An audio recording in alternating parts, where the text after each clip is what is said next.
इस वीडियो में हम देखने वाले हैं कि आप अपनी वेल्थ क्रिएशन की जर्नी कैसे शुरू करें।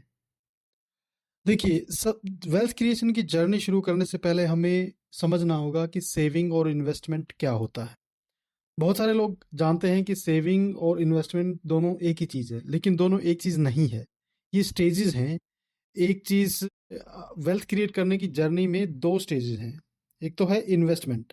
इन्वेस्टमेंट का एक पर्पज होता है जिसमें आप चाहते हैं कि आप कुछ पैसा इन्वेस्ट करें और आपको रिटर्न मिले, प्रॉफिट मिले, ताकि आप उस पैसे को ग्रो कर पाएं। और सेविंग इन्वेस्टमेंट से ठीक पहले आता है।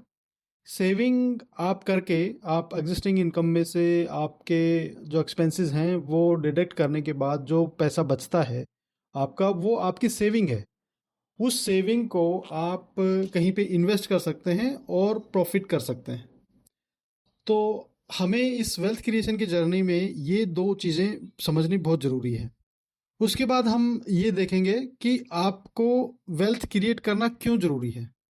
देखिए, हम सबको पता है कि जो लाइफ की ट्रिनिटी है, हेल्थ, वेल्थ एंड टाइम, ये इसमें इस ट्रिनिटी में जो वेल्थ है वो एक अपना बहुत इम्पोर्टेंट रोल रखती है। हेल्थ और टाइम तो खैर अलग चीज़ें हैं, वो उनका तो कोई रिप्लेसमेंट है ही नहीं।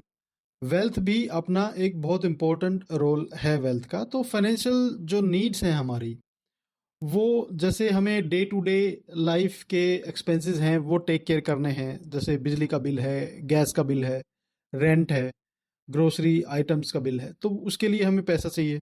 फिर आप ये लगा लीजिए कि आपका ये एक फाइनेंशियल प्रोटेक्शन नेट है। अगर आप आपके फैमिली में अगर only there is only one breadwinner और उसको कुछ हो जाता है, तो it will be very difficult for the family to survive. So it's always better कि आप जितना पैसा आपका बचता है उसको आप कहीं ऐसी जगह इन्वेस्ट करके रखें ताकि वो पैसा आपका ग्रो होता रहे, and at the later stages in your life और डिफिकल्ट टाइम में you can access those funds. So this is the thing. So अब फिर आप इसको ऐसा समझ सकते हैं कि जो रिटायरमेंट है, आपने पूरी ज़िंदगी कमाया है, कमाने के बाद में जब आप रिटायर होते हैं तो लेकिन उसके बाद में आपकी इनकम आना तो बंद हो जाती है क्योंकि आप काम पे नहीं जा रहे हैं। लेकिन आपके जो एक्सपेंसेस हैं, एक्सपेंसेस आपके वही रहते हैं, इनफैक्ट बढ़ जाते हैं। तो उसके लिए भी आपको इन्वेस्ट करना ज़रूरी है।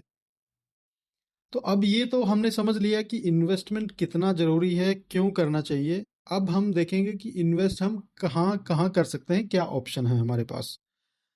देखिए, वो समझने से पहले हम ये समझेंगे कि इन्वेस्ट कहाँ कर सकते हैं, वो हम कैसे डिसाइड करें कि कहाँ कर सकते हैं। देखो, 3 या 4 चीज़ें हैं जो हमें देखनी है किसी भी जगह इन्वेस्ट करने से पहले।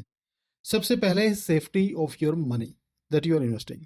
कैपिटल जो आपने इन्वेस्ट की है, उसकी सेफ्टी बहुत ही ज़्यादा इंपॉर्टेंट है। अगर आपने कहीं पे 100 रुपीज़ इन्वेस्ट किए तो एटलीस्ट आपको 100 रुपीज़ तो वापस मिलने ही चाहिए। दूसरा है लिक्विडिटी। लिक्विडिटी मतलब आपने किसी भी प्रोडक्ट में इन्वेस्ट किया है, आपको ज़रूरत है, तो आप कितना जल्दी उसको कैश में कन्वर्ट कर सकते हैं। तो ये लिक्विडिटी है। फिर रिटर्न्स। रिटर्न्स भी एक मेजर क्राइटेरिया हो सकता है, but it is one of the criteria कि रिटर्न आपको कितनी मिल रही है। उससे पहले आपको सेफ्टी देखनी ज़रूरी है कि आप की जो कैपिटल है उसकी सेफ्टी कितनी। फिर कन्वीनियंस एक बहुत बड़ा फैक्टर है। कन्वीनियंस से ही आपका जो डिसिप्लिन है वो आता है कि आप कितना कन्वीनियंटली आप अपने इन्वेस्टमेंट को कर पाते हैं, उसको विदड्रॉ कर पाते हैं, उसको ट्रैक कर पाते हैं। तो वो भी एक बहुत बड़ा फैक्टर है। फिर है टिकट साइज है, टैक्सेबिलिटी है।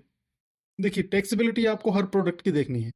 टैक्सेबिलिटी आपका डिसाइड करती है कि आपके हाथ में अल्टीमेटली कितना बचने वाला है। देखिए, आपको रिटर्न हो सकता है कि कोई प्रोडक्ट आपको 30% रिटर्न दे रहा हो, लेकिन आफ्टर टैक्स क्या वो रिटर्न कंपेरेबल है किसी और प्रोडक्ट से, आपको वो देखना है। अगर हम प्रोडक्ट्स की बात करें तो हमारे पास डिफरेंट एसेट क्लासेस हैं। जैसे रियल एस्टेट है, जिसमें आप residential flat, land, commercial property में इन्वेस्ट कर सकते हैं। कमोडिटीज़ हैं जिसमें आप एग्रीकल्चर कमोडिटीज़ में इन्वेस्ट कर सकते हैं। क्रूड ऑयल, मेटल, ये आप जो एमसीएक्स एक्सचेंज है वहाँ पे भी जाके इन्वेस्ट कर सकते हैं। फिजिकली भी आप अगर बिजनेस करना चाहें तो कर सकते हैं। फिर फिक्स्ड इनकम, जैसे एफडी है, सबसे सेफ इंस्ट्रूमेंट। बैंक के पास में पैसा रखो, 5 साल की 10 साल की एफडी करवा दो, वो आपका बैंक के पास में सेफ रहेगा। फिर गवर्नमेंट बॉन्ड्स हैं, कॉर्पोरेट बॉन्ड है, वो भी फिक्स्ड इनकम इंस्ट्रूमेंट है, एसेट क्लासेस हैं। उसके बाद इक्विटी है। इक्विटी एक बहुत ही आज के टाइम में बहुत ही अट्रैक्टिव एसेट क्लास बन गई है इक्विटी। बिकॉज इक्विटी का अगर हम पिछले 40 साल का 50 साल का रिटर्न देखें तो on an average it has given us A handsome return of 15% so equity has become very famous, popular among the youth of today's generation. So equity एक बहुत अच्छा इन्वेस्टमेंट ऑप्शन है। इक्विटी में हम डायरेक्ट इन्वेस्ट कर सकते हैं by buying the shares, और हम इनडायरेक्ट इन्वेस्ट कर सकते हैं through doing a SIP through any mutual fund. फिर एक नई एसेट क्लास जो आई है वो है क्रिप्टो करेंसी। क्रिप्टो करेंसी में भी इन्वेस्ट किया जा सकता है। ये भी एक एसेट क्लास है। आप अपने पोर्टफोलियो को डाइवर्सिफाई करने के लिए आप इस एसेट क्लास में भी थोड़ा एक्सपोजर ले सकते हैं।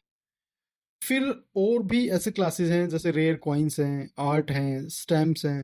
लोग बहुत सारी चीज़ों में इन्वेस्ट करते हैं just to get some returns. और ये कौन सी एसेट क्लास में आपको इन्वेस्ट करना है, ये डिपेंड करता है कि आपका फाइनेंशियल गोल क्या है और आपके क्राइटेरियाज क्या हैं। जैसे हमने देखा था सेफ्टी, लिक्विडिटी, टाइम होराइजन और return that you are expecting. So those things will decide in which asset class you should invest.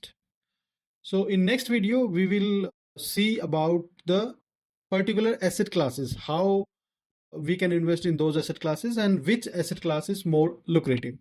So thank you so much.